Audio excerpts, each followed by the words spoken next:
Hello everyone, and welcome to this special episode on what shall we do with the entry.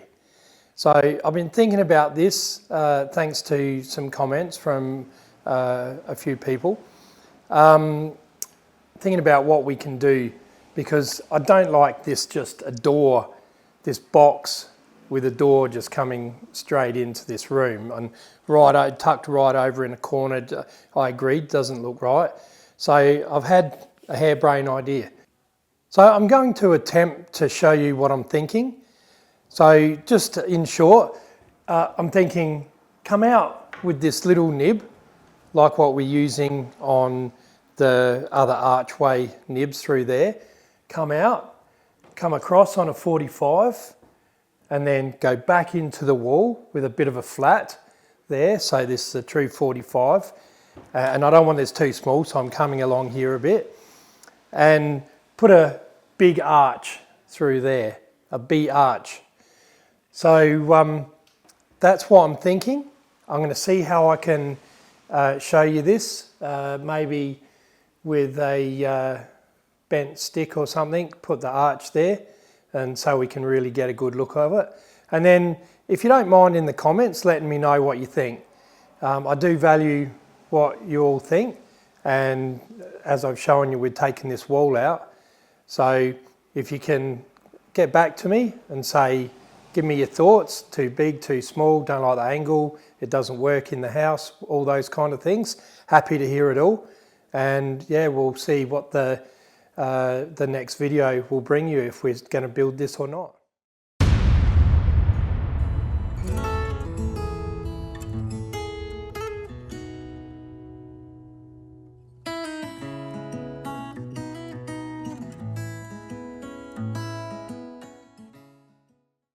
Tony, just for you.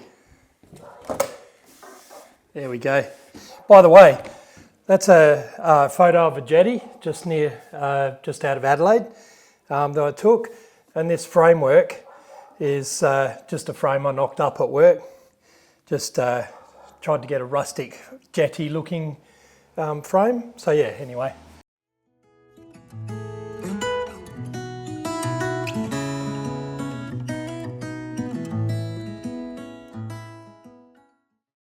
There's been a bit of white ant damage in this house.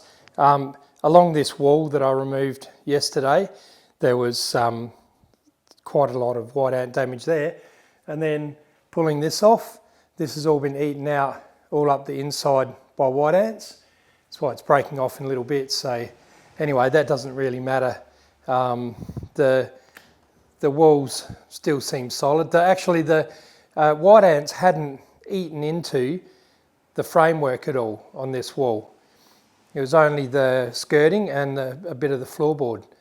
So they must have caught them in time. I know my great-grandma did have the place treated because there was white ants quite extensively out the back, and they got the place treated, so maybe they got them all before they did too much damage. Just thought I might show you Lily. Come here. Come here. Sit down. Sit down. Come here. Sit. Sit. Sit down. Oh, she's soaking wet. Look at her. All muddy. Been out running around in the mud. You're soaked. Look at you. You're soaked. That's the TV, numbnuts. She sits outside. We've got the rose garden out there, so we've got along the front about 8 roses. She's got a favourite little spot between 2 of the roses, and she sits there, rain, hail or shine, because she's got FOMO, fear of missing out. She doesn't want to miss anyone that's walking down the road. And when they do, she jumps up. Some of the neighbours all stop and give her a pat, say hello, how you going today? But yeah, look at her. The funny thing is though, later tonight, she'll be as clean as a whistle. She'll just, I don't know what happens to the mud, it just falls off her. We'll give her a dry to get her coat a little bit drier before she comes in tonight, but we don't bath her, that mess will all be gone. Won't it? Hey? Now show them how good you are. Sit. Oh, that's very good. Paw, other paw. Good girl. Just a little trick for you guys, little tip time, I haven't done that for a while. When you're putting a screw in, especially when it's something hard, but even when it's soft, don't just go and try and ram it all the way in. Because what happens is as it turns, the tip pulls out ever so slightly out of the screw head. Every little bit of force you get, the tip just pulls out a little bit. So by flicking it, that screwdriver tip stays fully in the screw. So you can get it into some really hard timber or whatever you're doing without it sort of coming out and, what's the word, hitting on all the edges of the screw and rounding your tip off. I get these hardened tips, these are for an impact drill. I have got an impact driver, but the DeWalt one, I don't like the action on it as much, so I've been using this. But yeah, that will push the screw all the way in without wrecking your screwdriver tip and without being frustrating. Oh, why won't you go in screw? And as you go in, if you do notice it start to pull out, you get like one little click where it will turn around a notch in the screw. Push that a little bit harder and flick it, just little flicks. Flick, flick, flick, flick, till it's all the way in. And if you do that, you'll find it so much easier. I see these people doing it all the time. I see tradesmen doing it. You know, I teach the apprentices, what are you doing? That's just going to wreck the tip. My boss, he does it all the time. Oh, slow down, what's the hurry? So, yeah, just push it in slowly, bit by bit, and you won't wreck your tip and you'll get the screw in without frustration.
All right, it's probably a bit hard to picture, but yeah, that's what I come up with.